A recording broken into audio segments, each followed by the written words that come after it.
Let's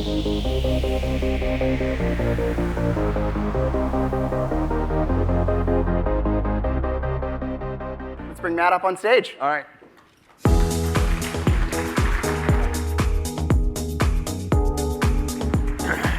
Good morning. No. We'll try that one more time. You ready? Okay, I know it's early. Good morning. A little better. All right, thank you.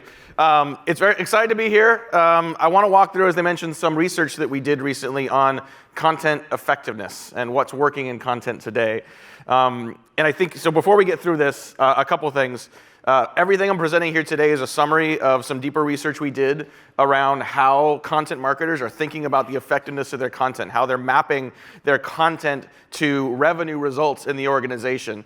And as you'll see, we've got some sobering news about how content's working, but we've also got some encouraging news from the minority of marketers that are seeing a direct correlation between the work they're doing with content engagement and revenue results. And so if you like what you see here, we've got a full report on this research I'm happy to give to you.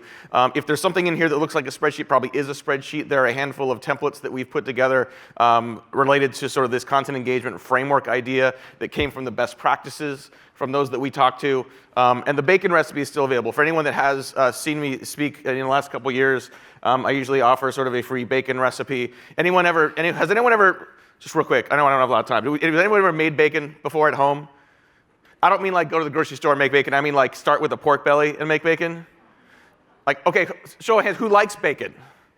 All right, you all gotta make bacon. It's so easy. You don't have to start with a pig. You go to Costco, you get a pork belly. You put a sugar and salt rub on it for a week, and you put it in the fridge. And then a week later, you basically have bacon. You can smoke it at that point or not. But the hardest part of making bacon is waiting for the bacon.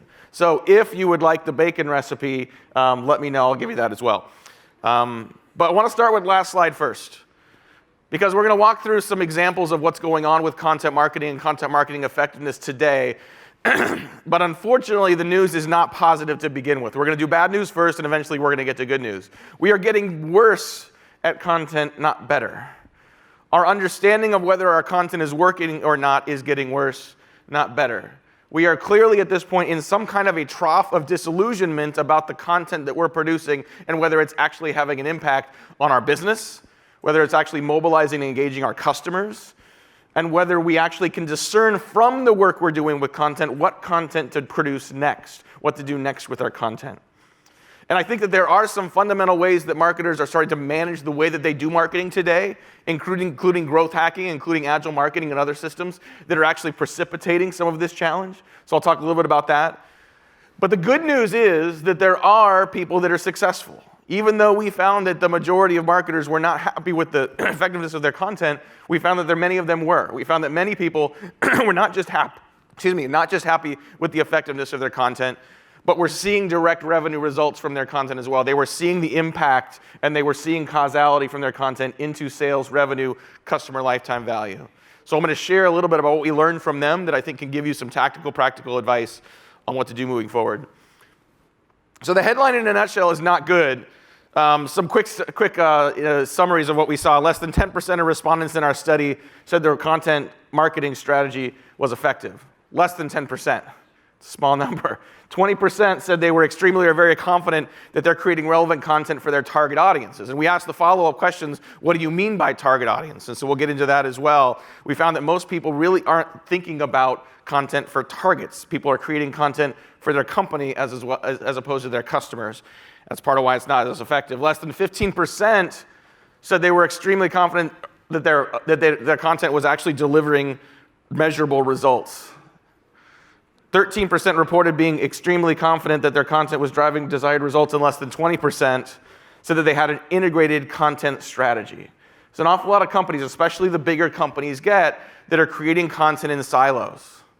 They're not creating content for a discernible integrated buying journey, for a discernible integrated set of buying committee members and personas. So there's a lot of less effective content. So what's interesting about this research is we asked these questions 2 years ago as well. And usually when we see the maturation of a market, we see these numbers getting better, not worse. And in this case, we actually saw the opposite.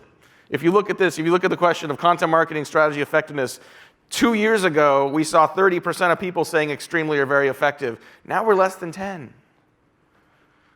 If you look at sort of content delivering relevant content to a target audience, similarly, it looks like extremely confident, very confident, similar numbers, but look at the somewhat confident. A lot of people are now no longer sure that their content is working. And when we ask people why, I think 2 years ago, they were answering this question. This is self-reported. They're answering these questions based on metrics that were more activity-based. If you're measuring your content effectiveness based on clicks and likes and impressions, and you've got some numbers and you're achieving those numbers, you're feeling good about that. Increasingly today, content marketers are looking at what they're doing and measuring that based on revenue results. We're being asked to say, okay, we're doing webinars, we're creating content, we're writing white papers. What impact is that having on our customers? Is it not just driving clicks and likes and opens and views, but is it actually moving people further in a buying journey? Is it getting our prospects to actually show more interest and show more engagement throughout the buying process? So we also ask people to rank levels of content engagement, and then we ask them how important that was, and then how effective they were. So the difference here is the first number, important score, is on a scale of 1 to 10, how important is this for you? How important is it to create content that's engaging? How important is it, do you believe, it's to create content that drives action? And the performance score is like, how effective do you think you are at this, right? Pretty big gap here in all of these. And the biggest gap is around engagement. And what we've found, and what you've probably heard throughout this conference already, is how important engaging content is. Some of the best content we see actually isn't complete until your customer or prospect engages with it. So if you've got engaging content, you've got a customer that's paying more attention, a customer that's going to stick with you, a customer that's going to lean in on elements of curiosity and spend more time with you. It's one thing to get someone to fill out your form. It's another thing to get someone to talk to your sales team. But what are you doing to get and keep and earn your prospects' attention? If you think of attention as the coin of the realm that's going to keep prospects interested, for those prospects that aren't yet ready to buy, Gartner says that 3 to 4% of our prospects are actively buying at any given time. 46%, according to Gartner, are what they call poised. They're prospects that have a need. They're just not pursuing it for a variety of reasons today. No matter how good your sales process is, no matter how good your product is, you're not going to control when that prospect is ready to buy. So what are you going to do to keep their attention? What are you going to do to keep engaging them with something of interest? So when we did ask people as well, what are the segments that they're actually using, we saw a lot of people targeting based on personas, but not a lot on vertical industries and not a lot on sales stages. And hopefully you understand and know there's a difference between personas and buying committees, right? Understanding who the people are that you're selling to is one thing. Knowing where they are in the buying journey is another. You're going to see Serious Decisions here up on the panel after me. They've done some really good work around buying journey. And the beginning of the buying journey, you'll see a little later, is around the idea of challenging the status quo, getting your prospect to think differently about a problem that they do or don't know that they have. The more you focus on the prospect story first, the more they're going to care about yours. If you're going to build a sales process that's just 2 stages, first stage is believe, the second stage is believe in us. What are you doing to get your prospects to believe in something different, to commit to change? Right? How are you reframing a problem that the customer may or may not know that they have? And so good engaging content is more than just clicks and likes. It's more than just getting someone to pay attention. What are you doing to put the right content in front of the right person that gets and keeps their attention, but compels them to show interest in the next step? We wanted to go a little deeper on the sales and engagement side of this to find out what kind of content people are creating for the sales organization. And some of these numbers aren't surprising, but this is troubling to me as well, because what this says is the majority of content we're creating for the sales organization, case studies, product, and collateral, is towards the end of the buying journey. When you've got that 3 or 4% of prospects that are ready to buy, that are ready to engage, you've got content here. What are we producing that's actually engaging that 46% at the top of the funnel? What are we doing to create content that actually does create insights and reframes of problems, that helps them think differently about their business, that becomes something that they want to spend more time with you? Commercial insights, primary research, giving them new ideas, giving them new insights, makes them want to learn more from you. Your elevator pitch is not 80 stories. Your elevator pitch is 2. What are you doing? What are you sharing with that prospect that's interesting enough that gets them to walk with you and say, well, walk with me and tell me more? A lot of our marketing is interruptive. How do you make it irresistible instead? The last 2 numbers here, I think ideally should be the top 2 if we're doing this well. Confidence and ability to measure content marketing impact. Again, it's just kind of reinforcing the bad news here. We asked people what they were measuring, and there's some good and bad news here as well. Lead conversion's fine. I'm happy to see that sales contribution and influence were at least on here. We didn't ask this question 2 years ago, so I don't have any benchmark metrics. I've tried really hard to get the people on the phone that said their primary metric is likes. I'd like to learn about those folks and how they're measuring their B2B marketing. And confidence that content is driving revenue results. Again, we didn't ask this question 2 years ago, but there's a lot of people that are really concerned about what they're doing is driving results. It's one thing to measure activity, it's another thing to measure impact. Right? And if you're driving clicks and likes and not driving conversion, if you're not even focused on how your content is creating velocity as part of the sales process, it's hard to demonstrate the effect of what you're doing. It's hard to go back and get more budget. Right? At the end of the day, when you want more budget, when you want to create more content, when you want to build up your team, we need more content. What is that doing? Which of that content is working? We don't know. And when we don't have a strategic mindset, when we don't have a strategic approach to how to create content, we're not thinking about buying committees, we're not thinking about those personas, we're not thinking about stages of the buying process, it's almost impossible to create the right kind of content. I think there are a handful of mindsets that actually precipitate the wrong side of this. Growth hacking is one of them. I see a lot of companies get really excited about growth hacking, do something. Any of you heard the term agile marketing? We're going to be really quick. We're going to iterate on things really quickly. I'm all for being agile, but all too often, agile is an excuse for not having a strategy. Right? Producing a lot of content is not your goal. Producing more blog posts is not the goal. And unfortunately, growth hacking often leads to a lot more volume, a lot more randomness, and a process that your customers don't necessarily understand. If you don't start with an understanding of your audience, if you don't start with a basis of where you're trying to go, your marketing content strategy becomes a lot like liquor and guessing. And I have no problem with liquor and guessing as part of the process occasionally. Like, we're all making some of this up at a certain point. But what are you starting from? Excuse me. Other content programs we see really focus on the strategy of just more is better. Right? More clicks, more likes. We call this the marketing of more. Awful lot of marketing scorecards are just up and to the right. How many of you have a scorecard where all you're measuring, or most of what you're measuring, are leads and clicks and web traffic, and you're just looking for more, more, more? More isn't better. Are you getting the right prospects in the right place? At the end of the quarter, the last week of the quarter, let's say you've got one big deal that's about to close, that you need to close to make your number. And you're sitting down with the sales team, and there's one prospect that hasn't closed that you think's real close. And there's one member of the buying committee that has not yet committed, that has an objection. And all you got to do is get that person to say yes, and you're going to close that deal. As a content marketer, as a marketer, we should be willing to create content for an audience of one in that situation. A lot of us, based on our scorecards, would actually think that's a really inefficient thing to do. But if that one piece of content, and again, that doesn't mean it's a 20-page white paper, it doesn't mean it's a slickly produced video, it could be a statistic, it could be a simple infographic, it could be a quote. Content could be a very small amount of information. But if that piece of content for an audience of one closes that deal, it could be the most important thing you did that week and that quarter. It's not about more. And we can all agree on that here, but unfortunately, we're also going to have to go back to our offices. We're going to go back to our executive teams. We're going to go back to our boards and to the very people we have taught to value more. If all of a sudden we're no longer interested in just measuring clicks and likes and more, and we want to start measuring quality, we have to retrain our organizations on what's important.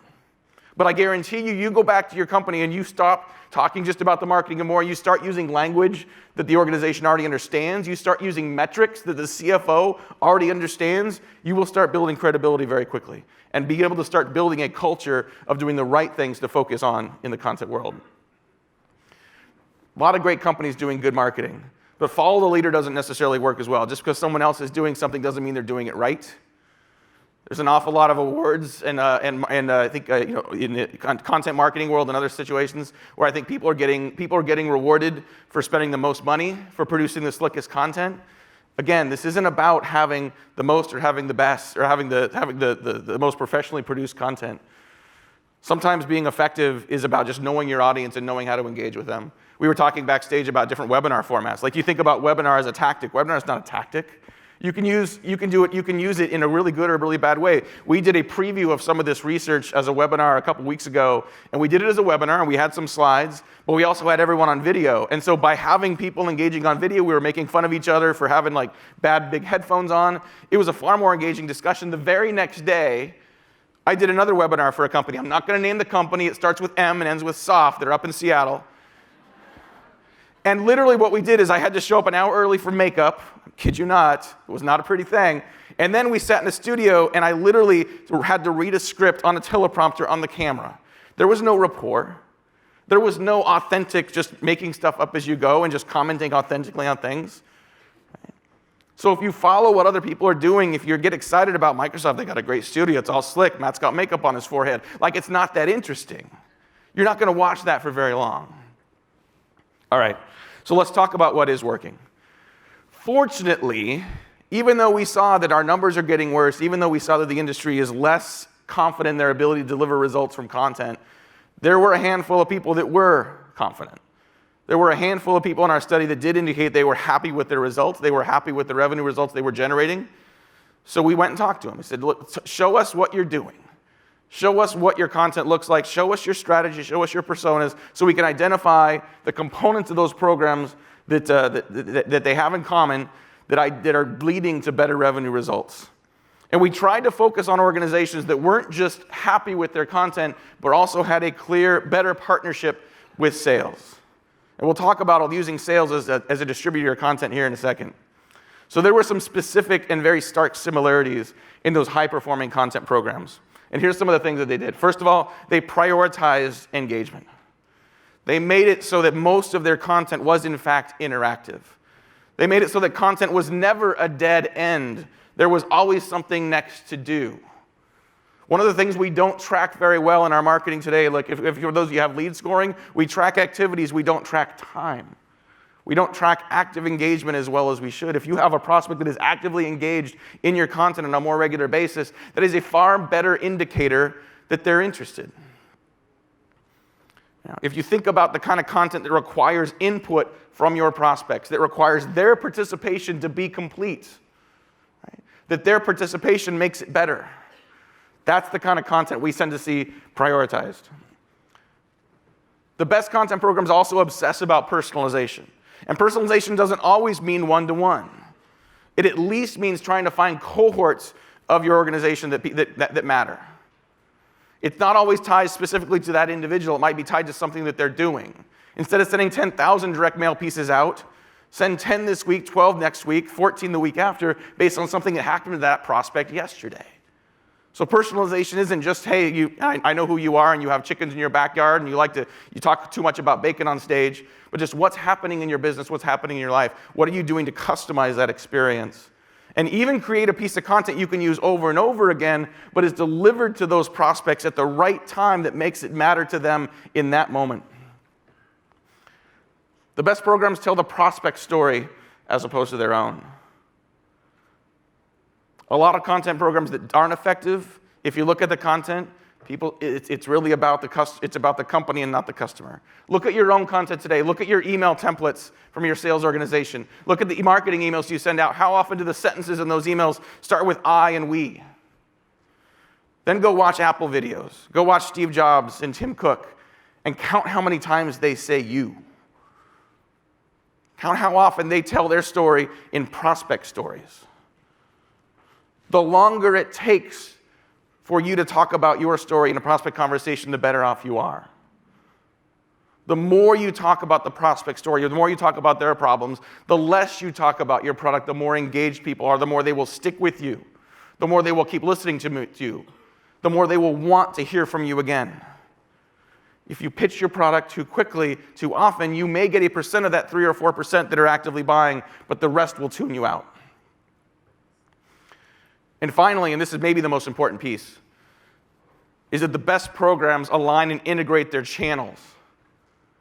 I'll show you some research here in a minute we did around multi-channel marketing, and we found that, not surprisingly, companies that use multiple channels, offline and online, digital and non-digital, saw greater success and revenue attribution to their marketing from those that use fewer channels. But the real hockey stick of impact wasn't using more channels, it was integrating those channels together.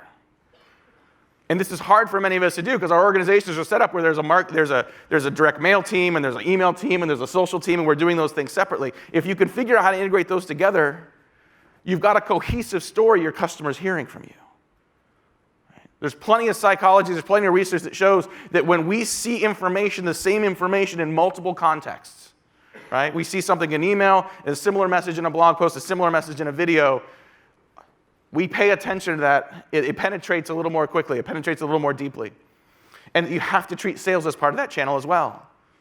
Your prospects, I guarantee you, are not sitting at their office and thinking, well, this interaction is clearly for marketing, and this one's clearly from sales, and this one's probably in the product. No, it's all one big meshed brand conversation you're having with your prospects.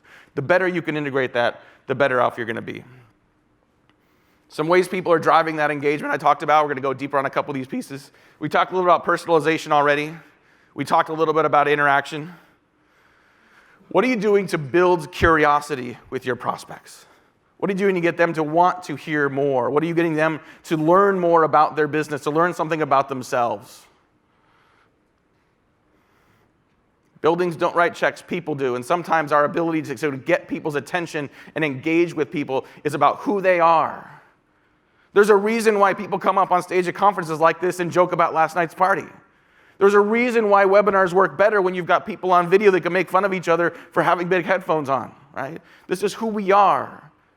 Self-deprecation works. When we prove to each other that we're actually human, as opposed to robots off here pretending that we don't get everything right, get everything wrong. It's a level of precision that you've clearly seen in some of this as well.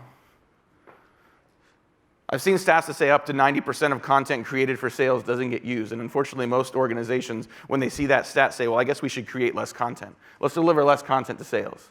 Unfortunately, the opposite is in fact true. Your sales team needs more content. They need more precise content for different prospects, for different members of the buying committee, for different stages of the buying process. And as I mentioned before, it doesn't have to be a big, long white paper every time. It could be something very short, very precise. It could be a sentence or two of content that applies to the right place at the right time. And brevity. The earlier you are in the process with your prospect, the less time you have with them. You will earn the right to talk longer. I mentioned the elevator pitch before. You don't have 70 stories, you have 2. What are you going to say in 2 stories of an elevator ride that gets someone not necessarily to buy from you, not to understand what you do, but to say, walk with me and tell me more? If you have a sales team that's leaving voicemails, I spent a whole other conversation about why I think voicemails make sense. But what are you doing in the first 4 to 5 seconds of that voicemail to get your prospect to stop typing, to stop multitasking? Right? When you're sending someone an email on Tuesday at 10 o'clock, how many words are you using? Are they really going to read 400 words? What are you doing Tuesday at 10 o'clock? I'll tell you what I'm probably doing, running from meeting to meeting. First of all, I don't know why calendars don't have that 5-minute period between meetings like we used to have in school, right? So you can get to your next meeting. So Tuesday at 10 o'clock, you're late to your next meeting already, but you're in the modern phone booth, which is the bathroom, and you're sitting there with your phone, and you're checking your email. What are you doing when you're checking your email Tuesday at 10 o'clock between meetings? You're not reading email, you're doing what? Deleting email. So the shorter email you have, the more likely someone might actually read it. If they don't know you and aren't paying attention yet, you've only got a few seconds. So make it so you don't get thrown away before the next meeting. I'm in the interest of time, I'm going to move a little more quickly on some of this. This one I wanted to make sure we spent some time on thinking about a framework for driving this engagement more successfully.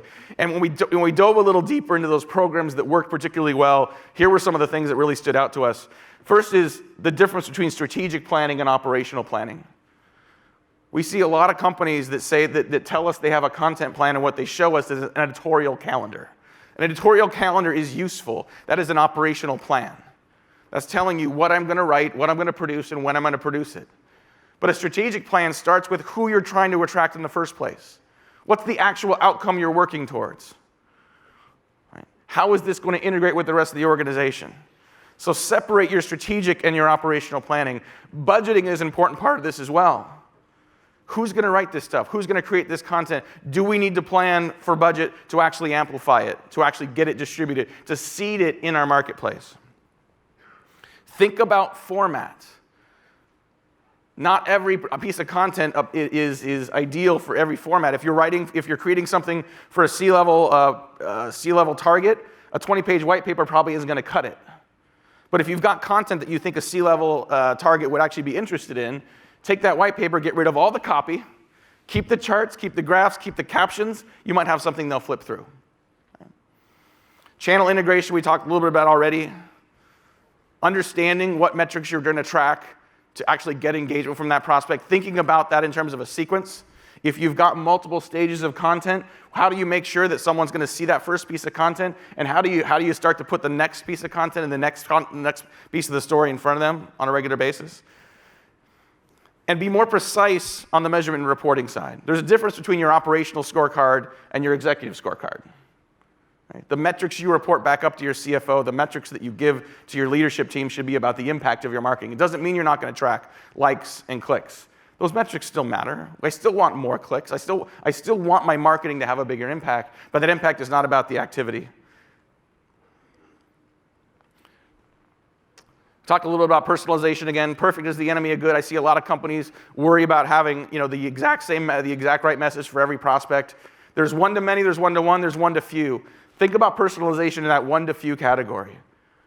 For every prospect that's showing interest, for every prospect that begins to research a particular problem this week, next month, how do you get that content in front of them on a regular basis?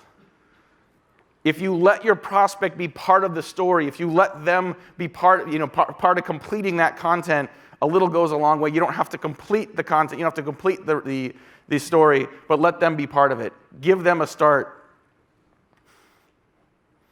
And don't limit yourself just to those business contexts. Again, people like doing business with people and companies they feel like they can relate to. So your ability to be a trusted advisor, your ability to be a company and a brand that people actually believe in, that people want to spend time with, is more than just having a good business story. Sometimes it's showing that you have a personality. Sometimes it's letting some of your company culture bleed into your content as well. It's one of the reasons good webinars can be so effective, especially if you're putting video into that. You let people see people's personalities. You get to see Mark and Joe laughing at each other on a video. It shows that they're people just like the rest of us. And there's tons of research that show why this is important. This is some research from a couple years ago, but I think it's really important. This is CEB talking about the different things companies are doing to actually get increased growth in particular accounts. And what's fascinating to me is the first two pieces of this is what most companies focus on to get more people engaged. Product success and service, not significant. Aggressive selling, not significant. Read the bullets under customer improvement. Provided customers with unique critical perspective on improving their business. Laid out a vision for improving customers' business. That is a mandate for content marketing. That is a mandate for providing insights to your customers on a regular basis, and it's not just for the sales funnel. You show your prospects you care about them. You show you can make them better. That doesn't end when they buy. It continues through the entire customer life cycle. This is that serious decisions buying journey I talked about. These first two stages here, the loosening the status quo and the commitment to change, the green and the yellow may be what most people think of as the buying process, but I think those first two stages are the most important part of the sales process and the most difficult part of the sales process. When you're in a competitive marketplace, for those of you that are in the marketing technology space, there's 6,500 companies you're competing with. Your customers are getting bombarded with phone calls from salespeople simply asking for 15 minutes of their time. What do you do to get their attention and challenge their thinking? What are you putting in front of them that actually makes them smarter just by thinking about it? And finally, again, if it looks like a spreadsheet, it is a spreadsheet. This is a different way of thinking about how your customers think and what content to put in front of them. To think not just about stages of the buying journey, but to think about what would they be interested in? What topics would they be interested in? What stages would they be at? And then what's the catalyst that get them to the next step? I realize for most of us, for most of our organizations, we really our SDR team wants to schedule demos. We want to get people moving as quickly into the buying process as possible. But sometimes 3 steps is faster than 1. Sometimes when you ask your prospect to move more slowly, more deliberately, on their own time, you actually get them to, over time, move faster. You actually increase commitment and velocity from your prospects by having them work a little slowly, more slowly along the process. And here's the stat I talked about earlier around the channels being integrated. What we did is we asked people to indicate how tightly their content was tied to channels and how tightly their content strategy or their channel mix was tied to the impact of their marketing. When those channels were not just digital, non-digital, but also aligned and integrated across all channels, that's where we saw the hockey stick of impact. And finally, when it comes to integrating this across sales and marketing, perfect is for sure the enemy of good. This is a stat from a couple of years ago from a company called Demand Metric. And what I love about this is twofold. One, this sort of shows different stages of sales and marketing integration and the percent of those companies achieving revenue goals. And so there's a clear up and to the right here, right, in terms of going from none to going to highly integrated. What I also like is the fact that it doesn't go from none to minimally, it goes from none to ineffective, and it still goes up. So if you're working in an organization where sales and marketing aren't working well together, if you start doing that right away and you kind of do a shitty job to start, you'll still see your numbers go up. Just getting this started and trying to do it better with good intent, with teams that are trying, like perfect's the enemy of good on that. I'd encourage you just to get going and get started. And as you're thinking about the sales organization as a conduit, as a channel for your content, this first piece is the most important. How does it make them money? How is the content you're giving them going to make them more successful, going to make them more efficient? Every salesperson I know, every good salesperson I know, prioritizes their day based on what they think is going to get them the biggest commission check. Sometimes they're right, sometimes they're wrong. If you're giving your prospect, your sales team content that can make them more successful, it's our job, it's your job, it's our job to prove to them why that's valuable, to show them how that content used effectively can make them more money. And as I mentioned before, this isn't just limited to acquisition. The bottom of the sales funnel is the middle of the revenue bow tie. If you're selling a software as a service product, if you're selling anything with recurring revenue, once you get that customer, that's when the real work begins. And if you're doing your content right, the company's doing content right, that's creating insights, that's creating engagement, that's creating value for their prospects, that content is valuable throughout the entire life cycle, not just for the prospects at the beginning. So a couple things in summary: prioritize engagement. You probably heard a lot of that over the last couple days, but critically important. Make sure you're driving interaction and engagement as part of your process for content. Get the personalization piece right. Don't just do it based on personas. Do it based on context. Do it based on timely buying signals and triggers. Focus on the prospect's story. Keep your story out of the conversation as long as possible, and make sure you're aligning those channels. The organizations that do the best job of this, and again, remember, perfect is the enemy of good. If you go from none to ineffective, you're still making progress. You're still moving the needle. All right, if you want to get a copy of the report, get some of these spreadsheets, and more importantly, if you'd like to make the bacon, send me an email, let me know, and that's it. Thanks very much for your time.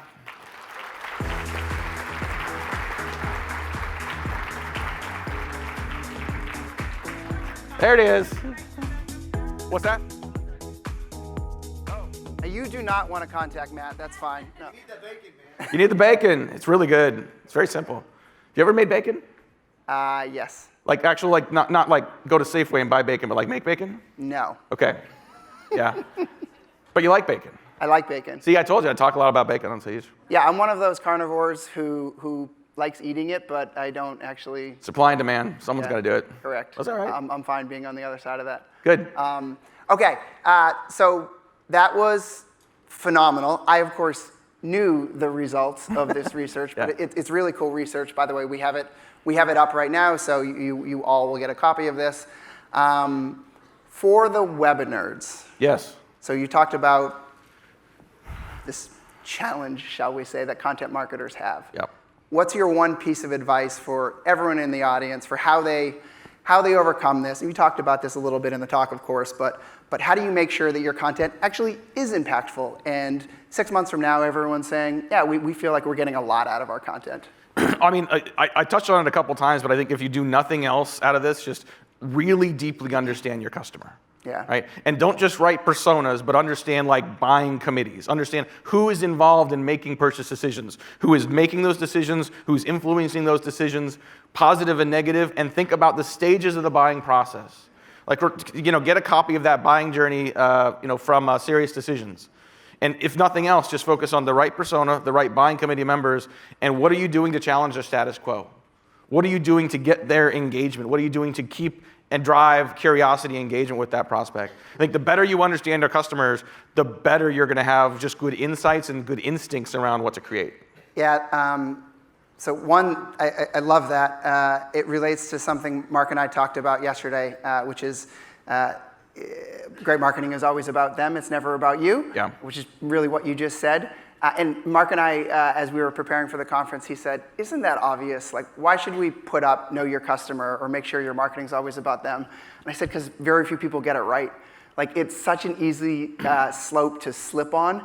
And you're right. If you put yourself in the shoes of a purchaser, which, by the way, we all are, like, how obnoxious is it when we get marketed to in a manner that doesn't comply with what you just said? But yet so many of us market that way then. Well, and I'll be honest, I mean, I struggle with that. Like, the research is what it is, right? It says what it says. And then what the feedback from the most successful programs, this is not rocket science stuff. Sure, exactly. Right? I mean, this is pretty straightforward. You kind of feel bad, like, I'm going to come up on stage and just bore a bunch of people. But like, if we look at our marketing, I mean, and I saw a lot of heads nodding as we walked through some of this, and some people, like people that are here together, kind of looking at each other knowingly, like, well, we don't do that. We fall into the bad traps all the time.